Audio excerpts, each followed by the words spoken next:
అభిప్రాయం ఉందా? మీరు ఏం చెప్తారో చెప్పడానికి మీకు అనుమతి ఇచ్చినాం.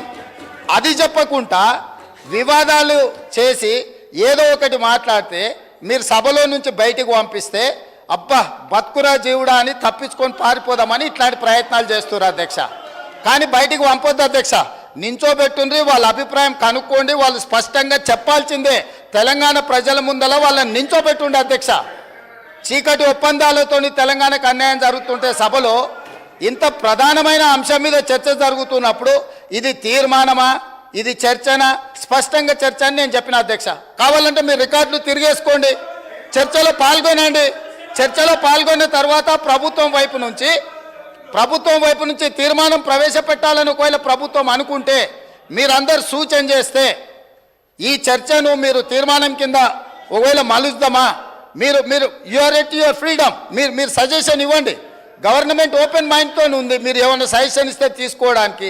అంతే తప్ప ఆయన మంత్రి చేయలే, ఈయన మా నాయన నాకేమో ఇట్లా ఉచితంగా కుర్చీలు ఇచ్చి చదువు రాకపోయినా తీసుకొచ్చి మంత్రులను చేయలే.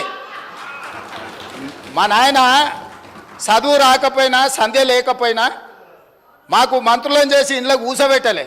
మేము కష్టపడి కింద నుంచి జిల్లా పరిషత్లో పనిచేసినాం, శాసన మండలిలో పనిచేసినాం, శాసనసభ్యుడిగా పనిచేసినాం, పార్లమెంటు సభ్యుడిగా పనిచేసినాం, ఈరోజు ముఖ్యమంత్రిగా పనిచేస్తున్నాం అధ్యక్ష. ఇదంతా స్వయం కృషితోని కష్టపడి తెలుసుకొని అవగాహన కల్పించుకొని సభలకు వచ్చినాం అధ్యక్ష.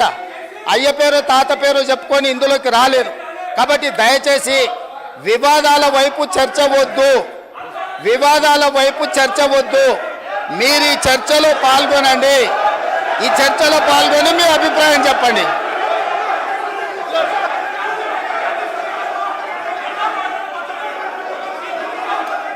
కూర్చోండి కూర్చోండి కూర్చోండి. కౌశిక్ రెడ్డి గారు కూర్చోండి.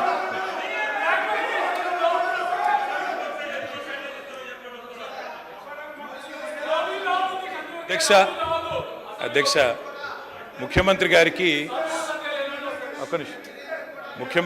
అధ్యక్ష మీ నాయకుడు మాట్లాడుతుండవు జరా. అధ్యక్ష ఎవరు మాట్లాడినా హౌస్ ఆర్డర్లో మీరే పెట్టాలి అధ్యక్ష. వాళ్ళని కూడా కంట్రోల్ చేయాలి, మీరు మమ్మల్నే కాదు. పెడతలేరు సార్.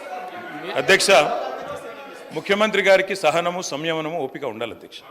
మాటి మాటికి ఓపిక కోల్పోయి ఈ రన్నింగ్ కామెంటరీ అవసరం అధ్యక్ష. అధ్యక్ష నేను కూడా అనొచ్చు అధ్యక్ష, పేమెంట్ కోటాలో ముఖ్యమంత్రి పదవి కొట్టేసిన నేను కూడా అనొచ్చు. మాట్లాడడం మేము కూడా మాట్లాడతాం. అయ్యల పేర్లు చెప్పి పదవులు అంటే రాహుల్ గాంధీని అంటుండా, రాజీవ్ గాంధీని అంటుండా నాకు తెలియదు అధ్యక్ష. ఎవరిని అంటుండ అధ్యక్ష? ఆయన ఎవరి గురించి మాట్లాడుతున్నాడు? ఇప్పుడు చాలా నేను గౌరవ సీనియర్ శాసనసభ్యులు ప్రభుత్వంలో అనేక సంవత్సరాలు పనిచేసిన కేటీఆర్ గారిని కోరుతా ఉన్నాం. చాలా ఇది మేము ఆక్షేపించేది లేదు. ఈరోజు వారు మాట్లాడిన మాటలు తప్పకుండా వెనక్కి తీసుకోవాల్సిందే. నేను ఈరోజు మేము కోరుతా ఉన్నాం అదే, ఇంత సీరియస్గా మేము ఏ రోజు డెమోక్రటిక్గా ఒక డిబేట్ని ఈరోజు మేము కోరుతా ఉన్నాం అధ్యక్ష. ఇంత సీరియస్ ఇష్యూను ఈ విధంగా నేను ఇప్పుడు కూడా చెప్తా ఉన్నా, ఇంత సీరియస్ ఇష్యూను ఈ విధంగా పక్కదారి పోతే రాష్ట్ర ప్రజలకు సంబంధించిన ప్రయోజనాలు పక్కన పడతాయి. దయచేసి గౌరవ శాసనసభాపతిని కోరుతా ఉన్నాం, let's go to the subject sir. Otherwise we will sir, ఎవరికైతే ఇంట్రెస్ట్ లేదో మా రెజల్యూషన్ మూవ్ చేస్తారు, రెజల్యూషన్ పూర్తి స్థాయిలో మూవ్ చేస్తారు. అదే రెజల్యూషన్ హౌస్ అనుకుంటాము. కానీ డెమోక్రటిక్ స్పిరిట్లో మీ అభిప్రాయాలను తెలుసుకొని ముందుకు పోవాలని ఆలోచన చేస్తా ఉన్నాం అధ్యక్ష. దయచేసి గౌరవ సభ్యులను కూడా కోరుతా ఉన్నాము, let's go on to the subject please. Please KTR గారు సబ్జెక్ట్ మాట్లాడండి, డీవియేషన్ కాకండి మీరు. దయచేసి స్పీకర్ సార్, దయచేసి ప్లీజ్. మీరు మా ఒక్కరికి నీతులు చెప్తే కుదరదు సార్, అటు కూడా చెప్పాలి. అక్కడ కూడా సభానాయకుడు కూడా అయ్యల పేర్లు చెప్పుకొని మేనేజ్మెంట్ కోటాలని సభానాయకుడు మాట్లాడొచ్చా? ఇది సంస్కారమా? ప్లీజ్. మరి నేను ఒక సభ్యుడిని, నా హక్కులు కూడా మీరే కదా కాపాడాలా? వారు మాట్లాడినప్పుడు తప్పకుండా సమాధానం చెప్పాలా? అధ్యక్ష నేను ఒకటే చెప్తా ఉన్నాను అధ్యక్ష తమరిని కోరేది, ఈరోజు మేము స్పష్టంగా చెప్తున్నాం, గవర్నమెంట్ ఏదైతే చర్చ ప్రారంభించిందో ఆ చర్చను మేము స్వాగతిస్తున్నాము. 100% సమర్థిస్తున్నామనే మాట నేను చెప్తా ఉన్నా.